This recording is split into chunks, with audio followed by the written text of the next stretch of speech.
Hi students, in the previous video we studied about the packaging of DNA helix. In this video we are going to learn about DNA replication. We all know during cell division the chromatin network they form the chromatids and then the chromosomes they will be undergoing replication. Replication is the synthesis of DNA. ரெப்ளிகேஷன்றது என்னதுன்னா DNA வந்து ஒரு DNA மாலிகுலில் இருந்து இன்னொரு DNA மாலிகுலில் சிந்தத்தைஸ் பண்ணுறதுக்கு பேர் தான் replication. Producing a complementary strand. The replication of DNA takes place in the S phase of cell cycle. Cell cycle interphase stage G1 phase, S phase, G2 phase அப்படின்னு வரும். அந்த G1 phase-க்கும் G2 phase-க்கும் நடுவில் வருது தான் S phase. Replication takes place in the S phase of the cell cycle. During replication, what happens? Each DNA molecule will be giving rise to two DNA strands. These two strands will be identical to each other and also to their parent. அந்த parent DNA molecule மாதிரியே அது இருக்கும். அதே மாதிரி இந்த daughter ஸ்ட்ராண்டும் parent ஸ்ட்ராண்டும் பார்த்தீங்கன்னா ஐடென்டிக்கலாக தான் இருக்கும். Based on DNA replication, 3 hypotheses have been proposed. Conservative replication, dispersive replication and semi-conservative replication. Conservative replication. In this type, the original double helix will be serving as a template. Original double helix structure இருக்கும். அந்த original molecule அதே மாதிரியே தான் இருக்கும். அதே original parent molecule மாதிரியே நியூவாக ஒரு டபுள் ஸ்ட்ராண்டட் மாலிகுல் வந்து சிந்தத்தைஸ் ஆகும். இந்த மாதிரி ஒரு பேரண்ட் டெம்ப்ளேட்டாக இருந்து ஒரு டாட்டர் செல் ஐடென்டிக்கலாக இருக்கிற நியூ டபுள் ஸ்ட்ராண்ட் சிந்தத்தைஸ் பண்ணுறதுக்கு பேர் தான் conservative replication. So in conservative replication the original double helix will be serving as the template and it is preserved intact. A entirely new double stranded molecule will be synthesized. So நியூவா ஒரு DNA வந்து அந்த parent template இருந்து synthesize ஆகும். அதுதான் conservative replication அப்படின்னு சொல்லுவோம். In dispersive replication, the original DNA molecule will be broken into fragments. So original DNA molecule வந்து ஃப்ராக்மெண்ட்டாக புரோக்கன் ஆகிடும். ஸோ ஒவ்வொரு ஃப்ராக்மெண்ட்டும் ஒரு டெம்ப்ளேட்டாக ஆக்ட் பண்ணும். அந்த டெம்ப்ளேட்டுக்கு தகுந்த மாதிரி ஒரு காம்ப்ளிமெண்ட்ரி ஃப்ராக்மெண்ட் வந்து சிந்தத்தைஸ் ஆகும். அதை தான் நம்ம டிஸ்பர்சிவ் ரெப்ளிகேஷன் அப்படின்னு சொல்லுவோம். So in dispersive replication the original DNA molecule will be broken into fragments and each fragment இந்த broken fragmentல ஒவ்வொரு fragmentம் ஒரு டெம்ப்ளேட்டாக ஆக்ட் பண்ணும். அந்த டெம்ப்ளேட்ல இருந்து அதுக்கான காம்ப்ளிமெண்ட்ரி fragment synthesize ஆகும். So finally what there will be 2 DNA molecules produced.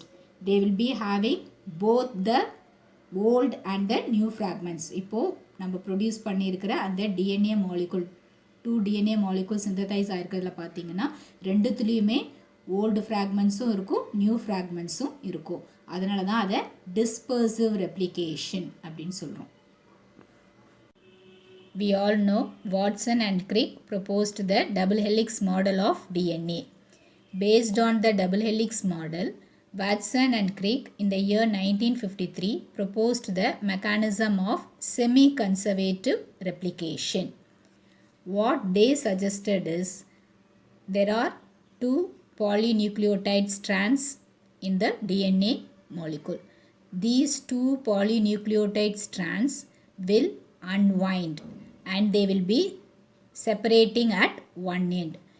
இந்த டபுள் ஹெலிக்ஸ் மாடலில் இருக்கிற இந்த ரெண்டு ஸ்ட்ராண்டுமே என்ன ஆகும்னா ஒரு எண்டில் அப்படியே பிரிய ஆரம்பிப்பாங்க. ஸோ இந்த ரெண்டு ஸ்ட்ராண்டும் அப்படியே ஒன்றோட ஒன்று வைண்டாக இருக்குல்ல, அந்த ரெண்டு இதுவும் வந்து அன்வைண்ட் ஆகி அப்படியே ஒரு எண்டில் செப்பரேட் ஆக ஆரம்பிக்கும். அப்படி செப்பரேட் ஆகும்போது என்ன ஆகும்னா அதுக்குள்ளே இருக்கிற covalent bonds. So we know the thymine, adenine, guanine, cytosine இது எல்லாமே வந்து ஹைட்ரஜன் பாண்ட்ஸால் லிங்க் ஆயிருக்கு. ஸோ இந்த கோவேலண்ட் ஹைட்ரஜன் பாண்ட்ஸ் வந்து என்ன ஆகும், பிரேக் ஆகிடும். பிரேக் ஆன உடனே என்ன ஆகும், சிங்கிள் செப்பரேட் ஸ்ட்ராண்டாக இருக்கும். ரெண்டு இடத்துலையுமே சிங்கிள் செப்பரேட் ஸ்ட்ராண்டாக இருக்கும். இப்போ தனித்தனியாக இருக்கிற இந்த ஸ்ட்ராண்ட் வந்து டெம்ப்ளேட்டாக ஆக்ட் பண்ணி இதுக்கு தகுந்த ஒரு காம்ப்ளிமெண்ட்ரி ஸ்ட்ராண்ட் வந்து சிந்தத்தைஸ் ஆகும். ஸோ ஒரு ஈச் டபுள் ஹெலிக்ஸ்லையும் பார்த்தீங்கன்னா ஒரு பாலிநியூக்ளியோடைட் ஸ்ட்ராண்ட் வந்து பேரண்ட் மாலிகுலில் இருக்கும். அந்த பேரண்ட் மாலிகுலில் இருக்கிற பாலிநியூக்ளியோடைட் ஸ்ட்ராண்ட் வந்து டெம்ப்ளேட்டாக ஆக்ட் பண்ணும். இன்னொரு ஸ்ட்ராண்ட் வந்து நியூவாக சிந்தத்தைஸ் ஆகிருக்கும். ஸோ இந்த சிந்தத்தைஸ் ஆகிருக்கிற ஸ்ட்ராண்ட் வந்து அப்படியே அந்த பேரண்ட் ஸ்ட்ராண்டுக்கு காம்ப்ளிமெண்ட்ரி ஸ்ட்ராண்டாக இருக்கும். ஸோ இப்போ ஃபைனலாக நமக்கு நியூவாக 2 ஸ்ட்ராண்ட்ஸ் இருக்கும். இப்போது தனியாக பிரிஞ்சு இருக்கிற 2 ஸ்ட்ராண்டுமே என்ன ஆகும், டெம்ப்ளேட்டாக. ஸோ 2 ஸ்ட்ராண்ட் வந்து தனித்தனியாக பிரிஞ்சு 2 டெம்ப்ளேட் ஃபார்ம் ஆகுது. அந்த 2 பேரண்ட் டெம்ப்ளேட்டுக்கான காம்ப்ளிமெண்ட்ரி ஸ்ட்ராண்ட் வந்து சிந்தத்தைஸ் ஆகிருக்கும். இதை தான் வந்து நம்ம செமி கன்சர்வேட்டிவ் ரெப்ளிகேஷன் அப்படின்னு சொல்கிறோம். This is the diagrammatic representation of semi-conservative replication. This is the double helix model of DNA. So you can see adenine pairs with thymine, cytosine with guanine. So the purines and pyrimidines, they are bonded together by the hydrogen bonds. So this is the parent strand. So the parent strand unwinds. This is the unwinded parent strand, and this is the unwinded another parent strand. This parent strand acts as a template, and then the complementary strand is synthesized. So this is the daughter complementary strand to the parent strand.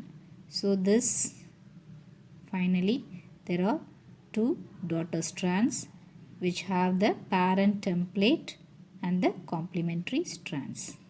So thus from one parent DNA molecule, 2 daughter DNA molecules are synthesized.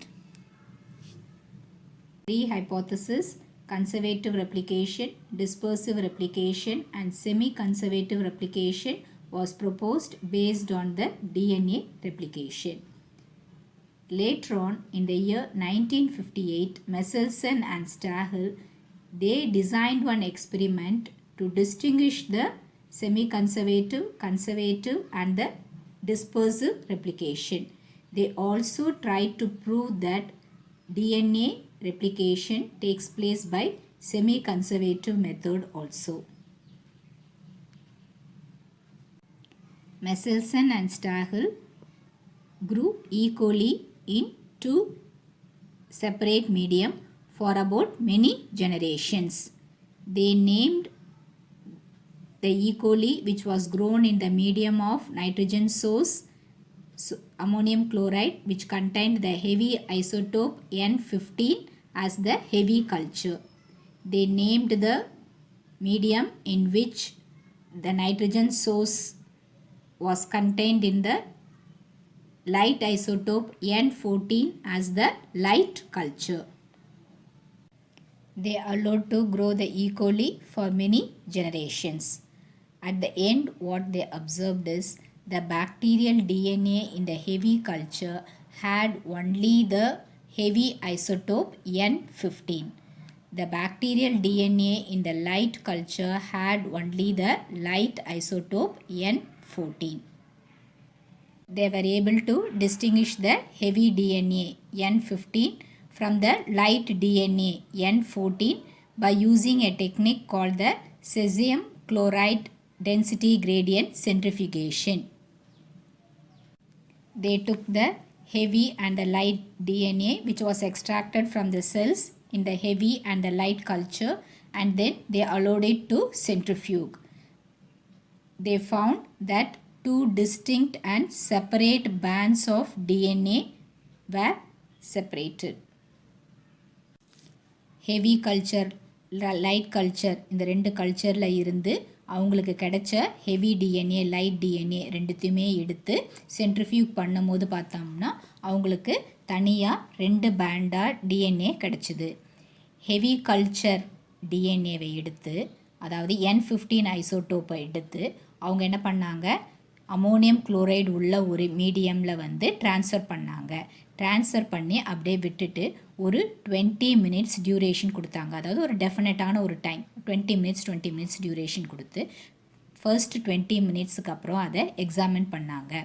அப்போது என்ன கிடச்சிது அவங்களுக்குன்னா, இந்த டிஎன்ஏவை திரும்ப வந்து density gradient centrifugation பண்ணும்போது டிஎன்ஏவில் வந்து ஒரு இன்டர்மீடியட்டான DNA தான் கிடச்சிதே தவிர ப்ரீவியஸாக கிடச்ச ஹெவி டிஎன்ஏவும் கிடைக்கல, அவங்களுக்கு லைட் டிஎன்ஏவும் கிடைக்கல.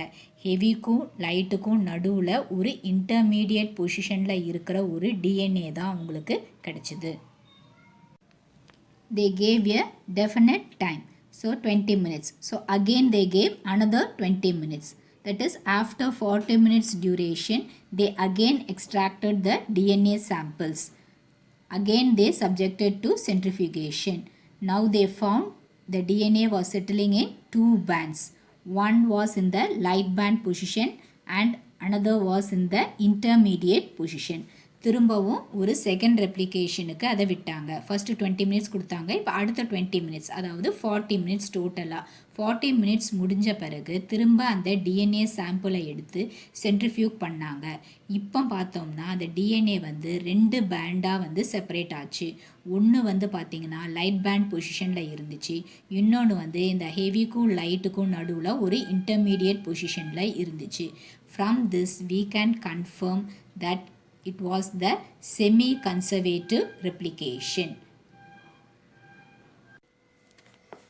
You can see the diagram. It shows the Michelson and the Stahl experiment to support the semi-conservative mode of DNA replication.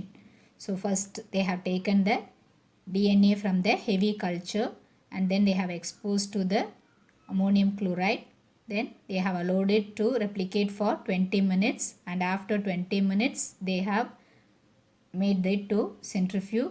They have found that in generation 1 they had the intermediate position between the heavy and the light. Then again they allowed to centrifuge. After 40 minutes they found that there were light bands and also intermediate bands. Experiment to prove semi-conservative replication may be asked as 5-mark question. You can learn this.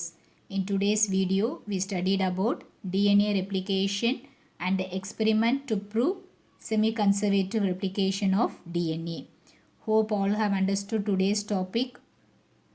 Learn today's topic and post your answers. Read your daily lessons. Don't waste your time. Thank you, children.